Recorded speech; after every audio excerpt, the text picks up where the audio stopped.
Hello viewers, welcome to Telugu ప్రభా TV. Avatar ఫ్రాంచైజీస్లో భాగంగా Avatar 3 fire and ash తాజాగా ప్రేక్షకుల ముందుకు వచ్చింది. ఈ సినిమా ఎలా ఉంది? ఈ సినిమా రివ్యూకి సంబంధించి మన సీనియర్ జర్నలిస్ట్ యజ్ఞమూర్తి గారు అందిస్తారు. Hello sir. Hello Govind. So Avatar సిరీస్లో భాగంగా అవతార్ 3 ఫైర్ అండ్ యాష్ వచ్చింది. సో మీ సినిమా చూసి వచ్చారు. మొదటి 2 భాగాల కంటే ఈ భాగం బాగుందనే టాక్ వినిపిస్తోంది. సో మీరు మీ అనాలిసిస్ ప్రకారం, మీ రివ్యూ ప్రకారం అవతార్ 3 ఫ్రాంచైజ్ ఎలా ఉంది? మీరే చెప్పేశారుగా ఆ రెండింటికంటే ఈ సినిమా బాగుందని. మ్మ్. యాక్చువల్గా ఒరిజినల్ సినిమానే. అవతార్ ఫస్ట్ ఫిల్మ్ ఏదైతే ఉందో అది ఒక పండోరా అనేటువంటి ఒక కొత్త ప్రపంచాన్ని మనకి మ్మ్. జేమ్స్ కెమెరాన్ పరిచయం చేశాడు. ఆ పరిచయం చేసినప్పుడు అందరూ కూడా సంభ్రమాశ్చర్యాలకు గురయ్యారు. ఇలా కూడా ఒక సినిమాని సృష్టించవచ్చు, ఇలాంటి ఒక లోకాన్ని, ఇలాంటి ఒక మనుషుల్ని కూడా సృష్టించవచ్చు అనేటువంటి విషయం ప్రపంచానికి చూపించాడు. అందరూ కూడా ఆ లోకంలోకి వెళ్ళిపోయారు, ఆ లోకంలో విహరించారు. నిజంగా పండోరా అనేటువంటి ఒక ఏరియా గనక ఉంటే, గనక ఒక లోకం గనక ఉంటే ఇంకా అంతకంటే ఇంకా కావాల్సింది ఏముంది అనేటువంటి ఒక ఇంప్రెషన్ని అది క్రియేట్ చేసింది. ఆ తర్వాత వచ్చినటువంటి సెకండ్ ఇన్స్టాల్మెంట్ ఏదైతే ఉందో, అది వాటర్ ఏదైతే ఉందో, అది ఫస్ట్ దానితో పోల్చుకుంటే అంత ఇదిగా లేదు అనేటువంటి ఒక టాక్ అయితే సొంతం చేసుకుంది అది. సో అయినప్పటికీ కూడా అది కూడా బాక్స్ ఆఫీస్ దగ్గర మంచిగా వసూళ్లే సాధించింది. మరి ఇప్పుడు యాక్చువల్గా ఇది 5 భాగాల ఫ్రాంచైజీ అని చెప్పేసి కెమెరాన్ ప్రకటించాడు. ఆల్రెడీ చెప్పాడు. ఎప్పుడో షూటింగ్ అంతా అయిపోయింది ఇదంతా కూడా.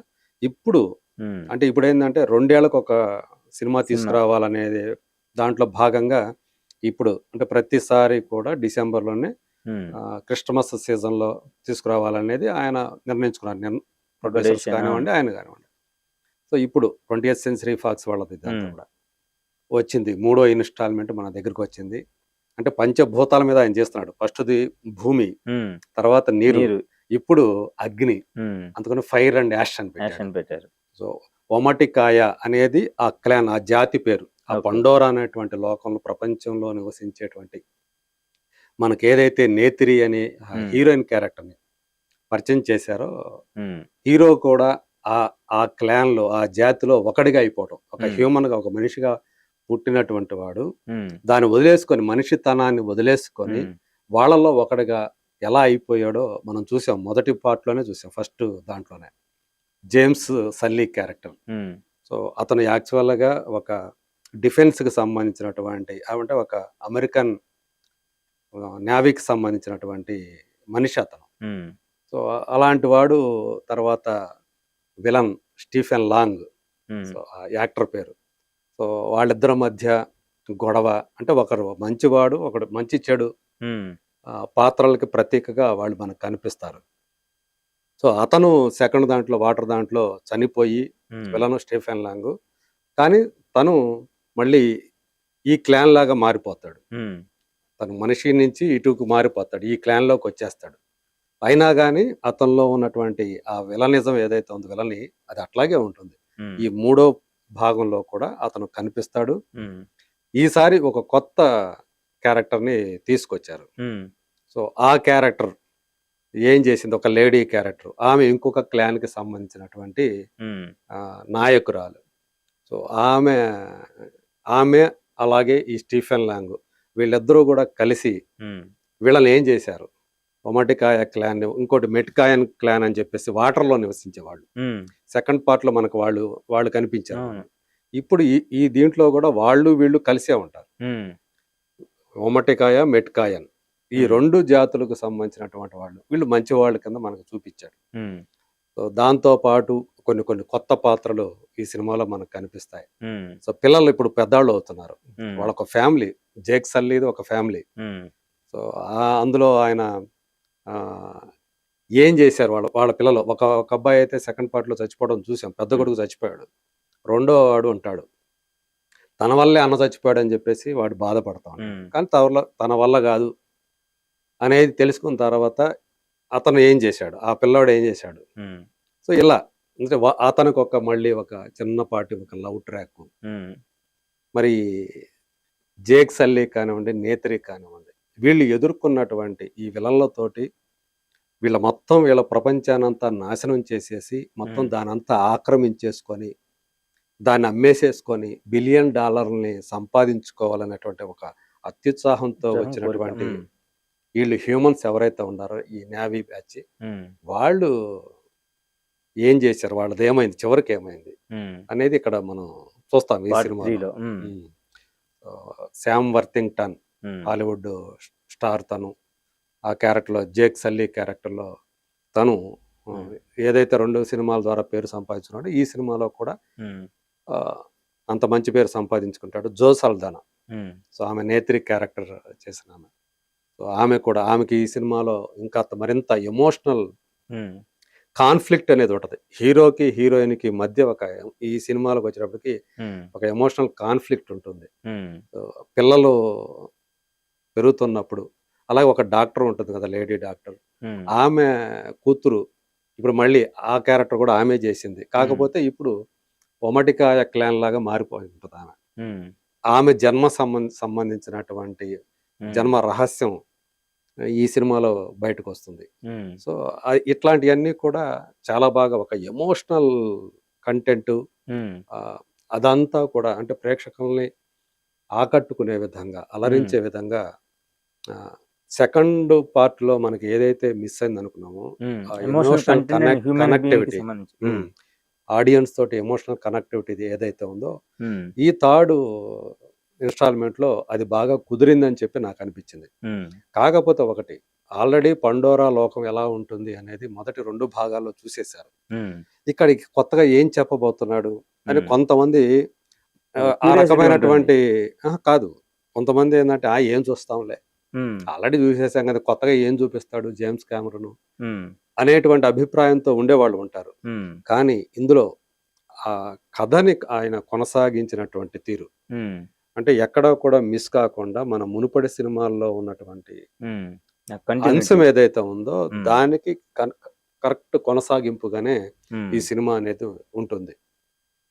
సో ఆ మోర్ ఎమోషనల్ కనెక్టివిటీ ఏదైతే ఉందో, అలాగే సముద్ర జీవులకు సంబంధించి, సో అందులో ఆల్రెడీ మనకి సెకండ్ పార్ట్ లో చూసాం సముద్ర జీవులు ఎలా ఉంటాయి ఏంటి.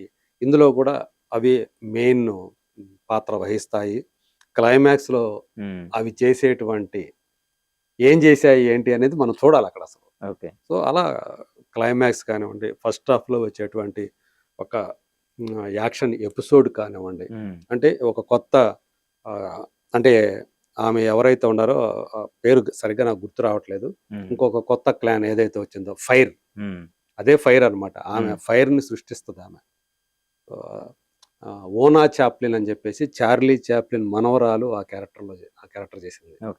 సో సూపర్బ్ గా ఆమె ఆ నెగిటివ్ రోల్ ని పోషించింది ఓనా చాప్లిన్.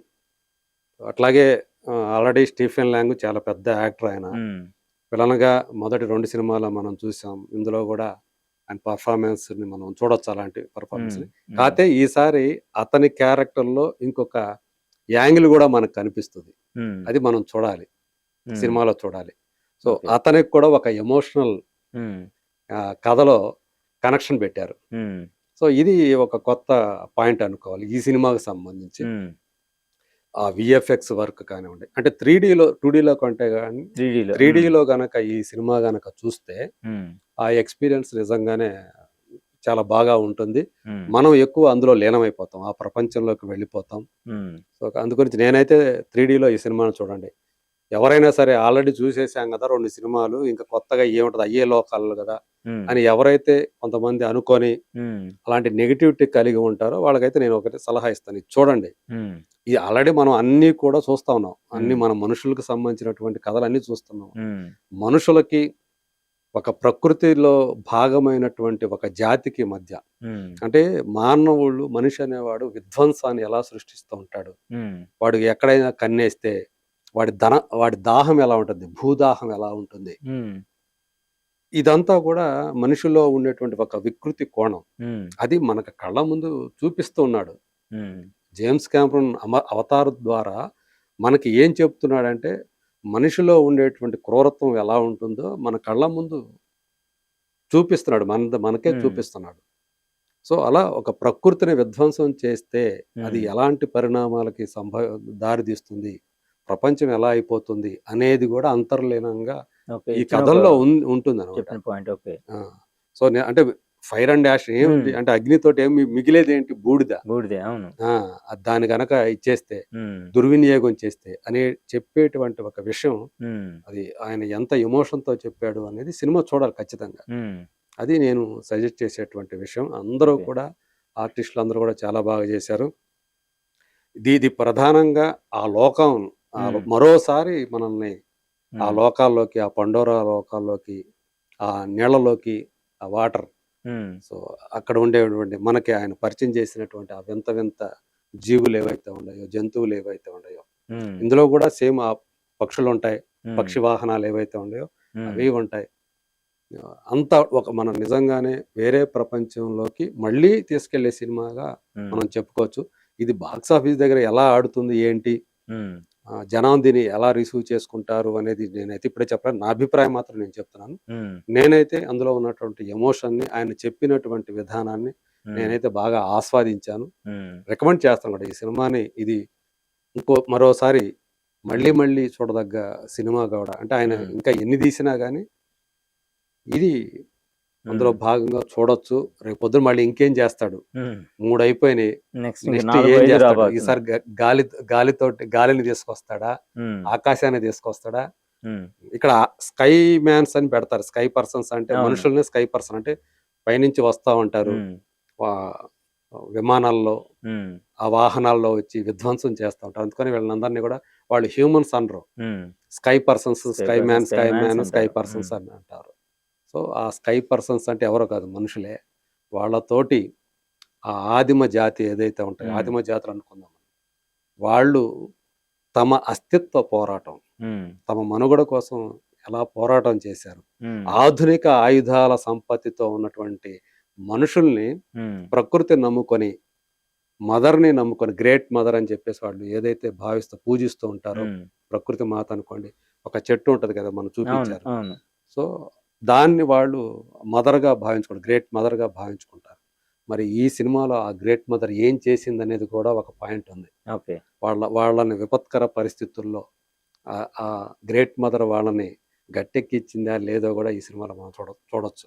ఓకే. సో, నిజంగా ఒక విజువల్ వండర్, ఉమ్, ఒక బ్యూటిఫుల్ మూవీ ఉమ్, ఓవరాల్‌గా ఇది చెప్పాలంటే. అంతకుముందు సినిమాలు చూడని వాళ్ళు గనక ఈ సినిమా చూస్తే ఖచ్చితంగా వాళ్ళందరూ గూడా స్పెల్ బౌండ్ అవుతారని ఓకే. చెప్తాను. నేను రికమెండ్ చేస్తాను. చూడమని రికమెండ్ చేస్తాను. ఓకే. రేటింగ్‌లు అట్లాంటివైతే దీన్ని నేనేమి ఇవ్వదలుచుకోలేదు. ఓకే. ఆల్రైట్. సో, చూసారు కదండి, యజ్ఞమూర్తి గారి రివ్యూ ప్రకారం డెఫినెట్‌గా ఒక అద్భుతమైన చిత్రాన్ని 'అవతార్ 3' థియేటర్‌లోనే చూడాలి.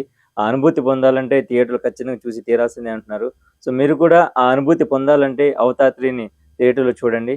సో, మోర్ అప్డేట్స్ కోసం ఫాలో అవ్వండి Telugu Prabha TV. Thank you so much.